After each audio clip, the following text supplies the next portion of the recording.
Since the 1960s, the University of Hawaii has been a training ground for the Hawaiian independence movement.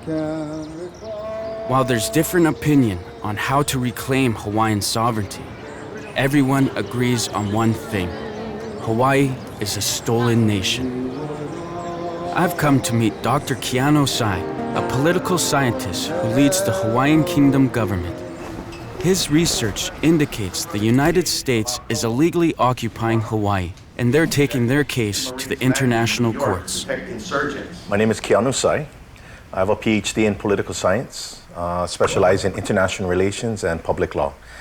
I have particular emphasis as far as research Hawaii's legal and political history since the 18th century to the present. Right before I'm going to graduate in May with an associate's degree and a commission as a second lieutenant, I get a call from my mom. And my mom says that my tutu, she got cancer, but she won't die until I come home. So I graduated, got my commission as a second lieutenant, and I came home. So I just sat down, and she started to share with me a lot of stories that I never heard of. But she says, Keanu, promise me one thing, that you will know your genealogy. And when you know your genealogy, you will know who you are and what you need to do. So I began to take classes. And when I started taking these classes, it made me angry. Taught me about missionaries and how missionaries came and stole the land. The reason why we got overthrown was because America was always controlling us. It wasn't our country. It wasn't our kingdom. It was America's kingdom. The U.S. administration at that time, under President Harrison, they wanted Pearl Harbor, military installations. Now, by 1990, I'm already a captain. I wasn't angry anymore. So I came home and I began to look it up. And then once I started to understand the genealogy and who these people were, it naturally got into the country that they lived in. And that's when I began to do research on Hawaii.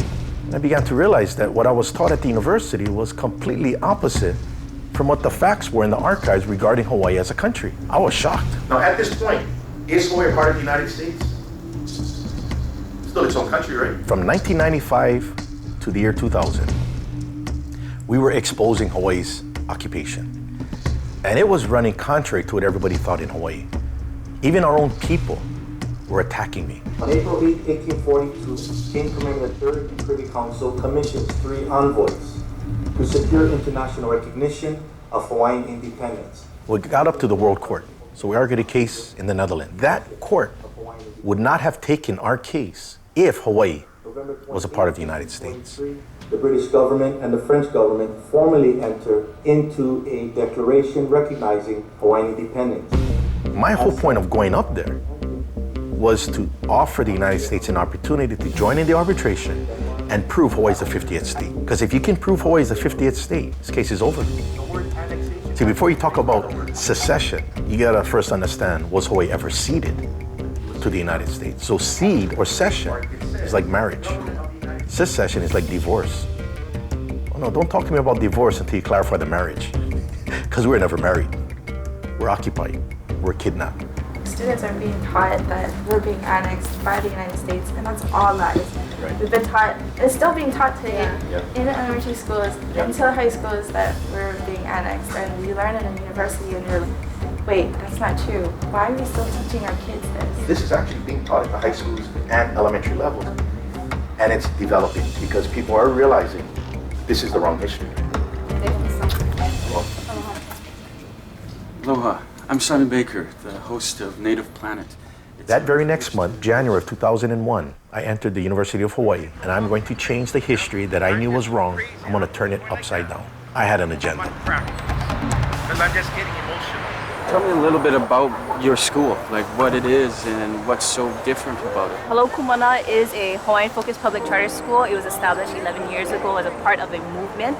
We came together to be able to offer a different kind of education. Without our language, we lose our culture. Without our culture, we lose our history. Without our history, we forget who we are. When we start to forget these things, it becomes a major issue for our nation and our people. That's what today is about, is to celebrate our Hawaiian Independence Day. Hawaii was a constitutional monarchy, very progressive. Queen Liliuokalani in 1893 was a chief executive. It was overwhelming for me to see this. But as an officer, I'm gathering the information and I'm putting it all together. And the conclusion I came to was, I think I'm in the wrong army.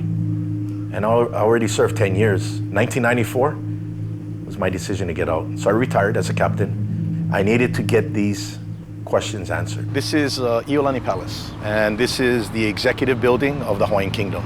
This is where the Queen would receive diplomats This palace, being the executive branch, also served as the prison for the queen. So when the insurgents took over, they had to maintain their authority. And in order to quiet the people, they felt they needed to come down hard on the queen. You break the queen, you break the country. So they brought her up on charges of treason, knowledge of treason, which is all made up. Yeah. I mean, it's kind of ironic that here's the insurgents acting as a government, charging the queen with treason. Right. You know, it was all wrong, but that's what was happening back then. Right. And they found her guilty, and they imprisoned her in that room, the top right room. And you see it kind of blocked off with the white. That was her prison.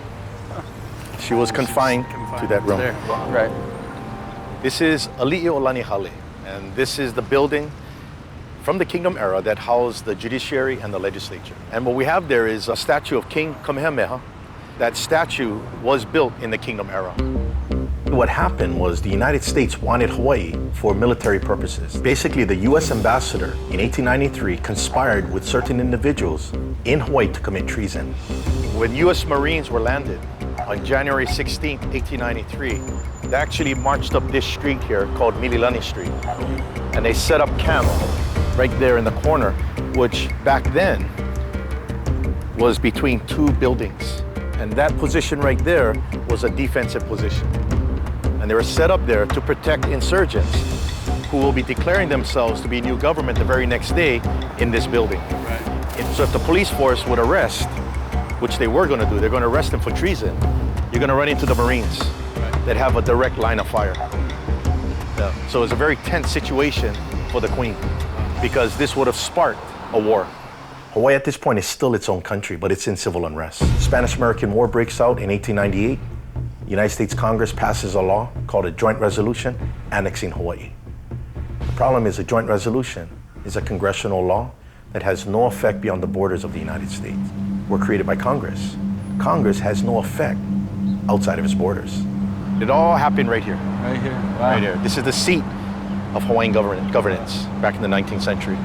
Do they do anything now in this building? The judiciary of the state of Hawaii. Oh, okay. Yeah. Okay. So it's active. Yeah, it's not a museum. This rock in the middle of the Pacific is being heated. It's like lava. And that rock was in the hand of the United States since 1898. How you get this hand to release that rock? Heat the rock, economically, socially, legally. And that's all through education. That heat is now exposing Hawaii as being occupied.